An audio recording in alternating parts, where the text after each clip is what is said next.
She was 12 years old, sitting in first class, proud, excited, and ready to visit her aunt. But just minutes after boarding, a flight attendant walked up and told her, "You don't belong here." What happened next? It grounded the entire plane, and the internet hasn't stopped talking about it since. This is the story of Maya, and how one quiet voice changed everything. It was supposed to be a normal flight. A peaceful morning. A first-class seat with a view of the clouds. A young girl excited for her trip to New York. Everything was perfect, until it wasn't. 12-year-old Maya sat quietly by the window, her feet barely touching the floor, earbuds in, listening to her favorite playlist. She glanced outside with a soft smile as ground crew zipped past on the runway below. Her heart fluttered, not from fear, but from excitement.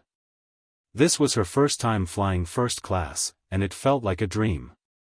She wore her school uniform.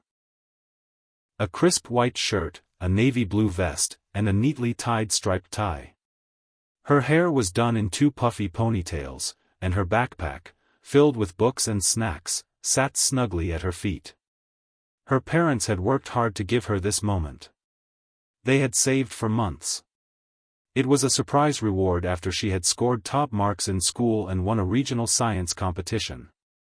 Maya was going to visit her aunt in New York, a trip they promised her once she achieved her goals. She felt proud.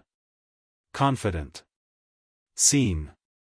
But just 20 minutes after boarding, that feeling would be ripped away. As the flight attendants made their final rounds, one of them, a tall woman in a sharp navy blue uniform, red lipstick, and hair in a tight bun, stopped abruptly in front of Maya's seat. Her eyes narrowed, her hands on her hips. She didn't smile. She didn't ask questions. "Excuse me, young lady," she snapped, her tone sharp and startling. Maya blinked and paused her music. "Yes, ma'am? What are you doing here?" The woman asked, almost as if Maya had broken some kind of law. Maya sat up straighter. "I'm in the right seat, ma'am. 3A. The attendant's brows furrowed. "This is first class," she said, stressing each word. "I don't think you belong here." Maya froze. She looked around quickly. A man across the aisle peeked over his newspaper. A couple in the row ahead turned slightly, pretending not to listen, but clearly interested. The cabin suddenly felt smaller, tighter, heavier. "But this is my seat," Maya repeated, her voice trembling a little. "My parents booked it for me." The flight attendant frowned.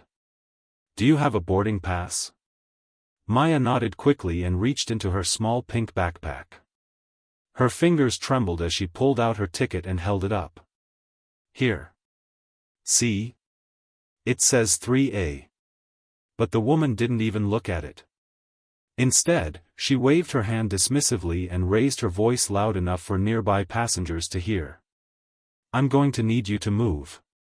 Right now." Maya's heart pounded in her chest. She could feel every pair of eyes on her. The music in her earbuds was long forgotten. She felt like she couldn't breathe. "But I'm not doing anything wrong," she whispered, looking helplessly at the people around her, hoping someone would step in, but no one did. "Not yet." "I'm sorry, but are you sure this is about the seat?" Maya asked gently. "My ticket is right here." The flight attendant crossed her arms. "Young lady, I've flown enough to know when something's not right. And something here is not right. You don't look like someone who should be sitting in first class." Maya's eyes widened. She didn't know what to say. She didn't want to cause trouble. But deep down, she knew this wasn't about the seat anymore. This was about something else. She looked around again. The man behind her was staring now. The boy beside her looked confused, but didn't say a word. It felt like everyone was frozen, watching, waiting. So, Maya did the only thing she could think of. She picked up her phone. "I'm calling my mom," she said quietly. That's when the attendant leaned in and scoffed, "Oh really? And just who are you calling?" Maya looked her dead in the eye. "Your boss."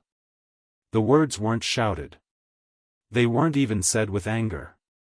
But they were powerful, and they sent a ripple through the cabin. The woman stood back, slightly stunned. A few passengers sat up straighter. The boy next to Maya blinked in surprise. And as Maya tapped the screen on her phone, her fingers steady now, the whole flight suddenly felt different. She wasn't afraid anymore. She wasn't going to move.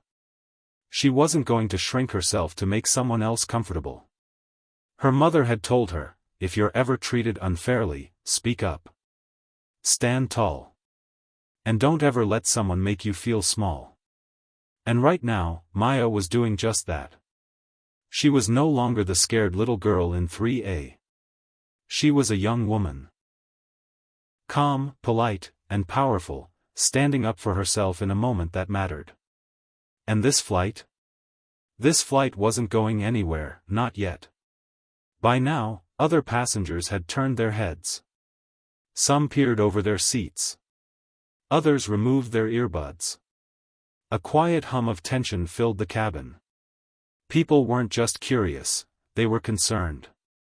They could tell something wasn't right.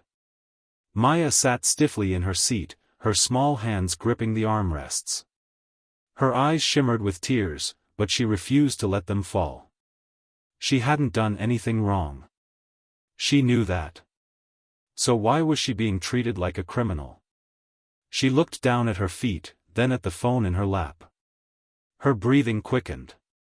This was supposed to be her big moment, her first time flying alone, her first time in first class, and now, it was turning into a nightmare.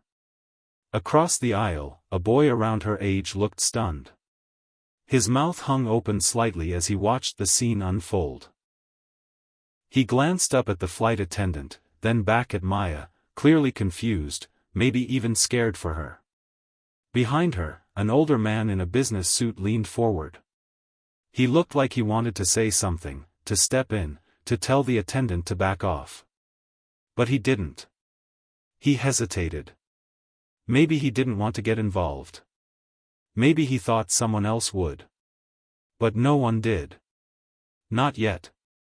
Maya swallowed hard. Her voice was small, but steady.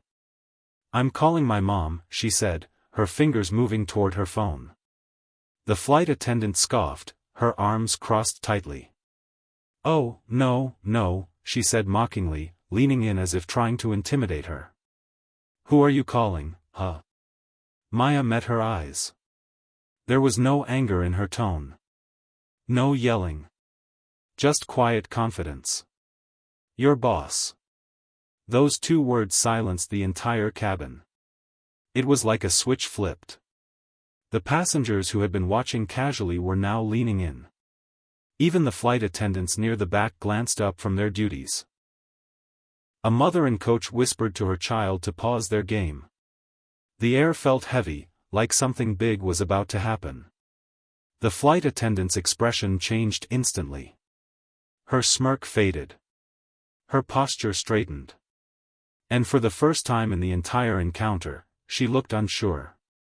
"You're calling, who?" she asked again, but this time, the edge in her voice was gone. Maya didn't repeat herself. She simply unlocked her phone, tapped a number her mother had made her memorize, one she'd practiced just in case anything went wrong, and lifted the phone to her ear. It rang once. Twice. Then. "Sweetheart," a warm, strong voice answered. "Are you okay?" Maya's voice cracked slightly. "Mom. I'm trying to sit in my seat. But the flight attendant says I don't belong here. She wants me to move." "What?" her mother said, instantly serious. "What seat are you in?" 3A, just like my ticket says." There was a pause on the other end. Then. "Okay. I'm calling the airline director now." "Don't move. You're exactly where you're supposed to be." The flight attendant heard every word. Her face went pale. She opened her mouth to speak, but no sound came out. She looked around nervously, as if suddenly realizing how many eyes were on her. People weren't just watching anymore, they were judging. One woman across the aisle whispered to her husband, "Did she just say she's calling corporate?" The boy beside Maya leaned over and said softly, "That was awesome." Maya gave a tiny smile, but her heart was still racing. Within moments, her phone buzzed again. "Sweetie," her mom said, "the airline director is contacting the captain. Everything is being taken care of. Just sit tight." Maya nodded, placing the phone on her lap. She looked out the window, blinking back the last of her tears. She wasn't afraid anymore. She had done the right thing. She had spoken up. She had used her voice. And now, the entire plane was listening. The flight attendant stood frozen in the aisle. She no longer looked confident. She looked exposed. Because Maya hadn't yelled. She hadn't caused a scene. She had simply made one call. And now, the people who truly had power, real power, were stepping in. The plane hadn't even left the runway yet. But already, everything had changed. Maya gripped her phone tightly, her heart still racing. The moment her mother picked up on the first ring, everything shifted. Her mom's voice, strong, calm, protective, gave her the courage to keep going. "Maya, are you okay?" her mom asked, urgency rising in her tone. Maya sat up straighter, holding the phone close. She spoke just loud enough for everyone around, especially the flight attendant, to hear. "I'm fine, Mom. But this flight attendant told me I don't belong here. I showed her my ticket. I told her I'm in first class like you said. But she told me to move. She wouldn't even look at the ticket." She paused and added, "She said I don't look like someone who belongs here." Gasps and murmurs filled the cabin. The flight attendant, still standing beside her, tried to jump in. "That's not, I was just." But Maya turned slightly away, holding her hand up politely, not rudely, as she refocused on the call. It was her moment to be heard. Her mother's tone remained composed but firm. "Stay exactly where you are, Maya. You're not moving a single inch. I'm calling the airline director right now." Click. Maya took a deep breath. It was quiet again, but this time, it wasn't uncomfortable. It was powerful. The kind of silence that demanded attention. Passengers across the cabin whispered. Someone pulled out their phone to record. Even the boy seated beside Maya leaned in and whispered, "Is your mom, like, a boss or something?" Maya didn't answer. She just looked forward and waited. Then it happened. The cockpit door opened. Out stepped the captain, a tall man in his 50s, wearing crisp navy blues, pilot wings gleaming on his chest. His face was calm, but his eyes were serious. Right behind him were two more pilots, younger but equally focused. The energy in the cabin shifted instantly. Everyone could tell, this was serious. They didn't stop to make an announcement. They walked with purpose straight down the aisle, past first-class passengers staring in disbelief. The lead captain stopped directly in front of the flight attendant. "We received a report of discrimination," he said in a level, firm tone. "Is that true?" The flight attendant's eyes widened. She stepped back slightly, clearly flustered. The confidence and authority she carried moments ago had vanished. I didn't mean it like that," she stammered. She looked so young, I thought maybe she was lost or something." The captain didn't flinch. "You questioned her seat even after she showed you her ticket?" "Well, yes, but..." "You raised your voice at her in front of passengers?" "I just thought..." "You told her she didn't look like she belonged in first class?" The flight attendant's mouth opened, but no words came. Her face went red. The silence in the cabin was deafening. The captain took a breath and looked around at the passengers. "This young girl," he said, nodding toward Maya, "has every right to be here. She is a valued passenger of this airline. And based on what I've heard and what I've witnessed in just the last few minutes, your behavior was completely unacceptable." Maya sat quietly, eyes wide, trying to process what was happening. She didn't feel scared anymore. She felt seen. The captain turned back to the flight attendant. His next words were clear and final. "You are being removed from this flight." The attendant gasped. "Wait, what? No, please, But it was too late. One of the other pilots signaled to the crew in the back. A replacement attendant was already stepping forward. The embarrassed woman was asked to collect her things.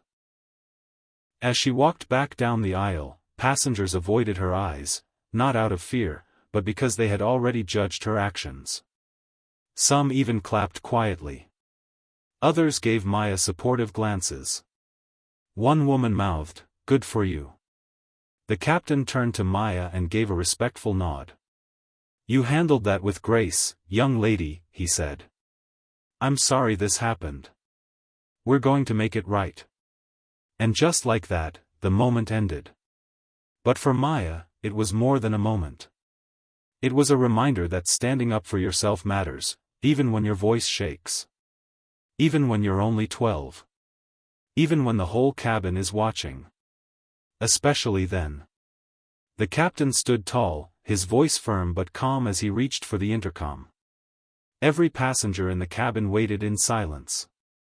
Then, his voice rang out over the speakers. "Ladies and gentlemen, this flight is delayed until further notice. We will not tolerate discrimination of any kind on this aircraft. Thank you for your patience." Gasps and whispers filled the cabin. Some passengers leaned into the aisles, others exchanged wide-eyed glances. People in economy had been watching quietly, but now the entire plane was alert, processing what had just been said. In first class, one woman put her hand over her mouth.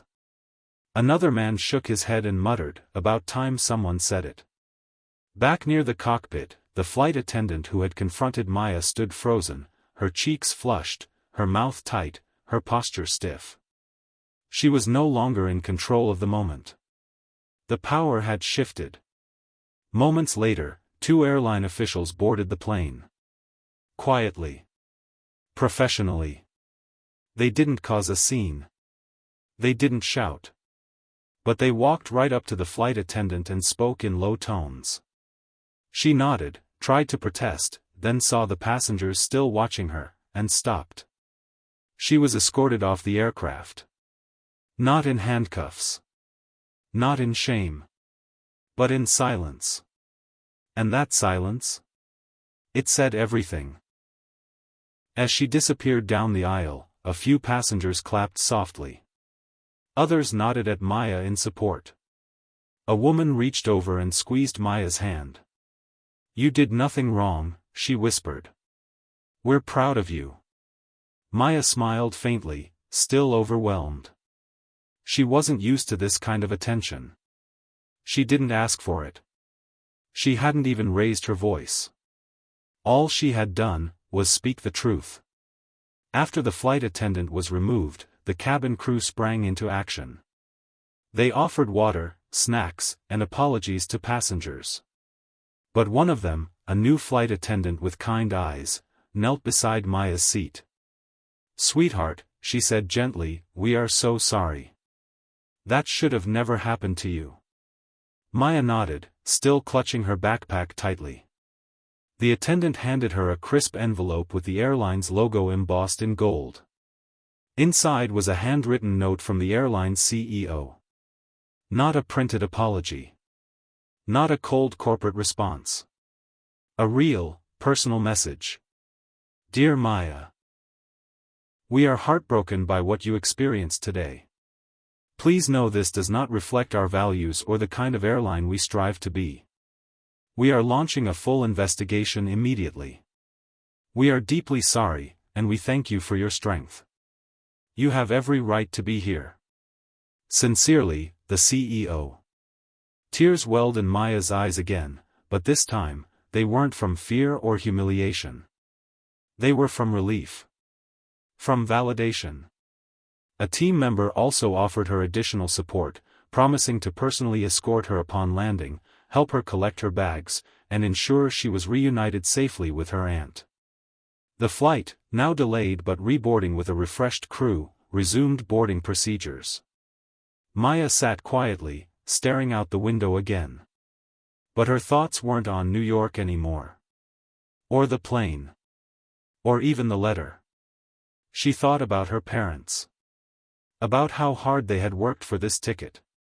How excited they'd been to surprise her with it. All she'd wanted was to sit in the seat they'd bought. To enjoy a trip that was meant to be joyful. To be treated like any other child, with respect. She hadn't wanted attention. She hadn't asked to be the center of a viral moment. She just wanted dignity. And yet, the world had decided to listen anyway. By the time the plane finally took off, something had changed, not just for Maya, but for everyone on board. The air felt different. Heavier with truth, but lighter with hope. It wasn't just a flight anymore. It was a message.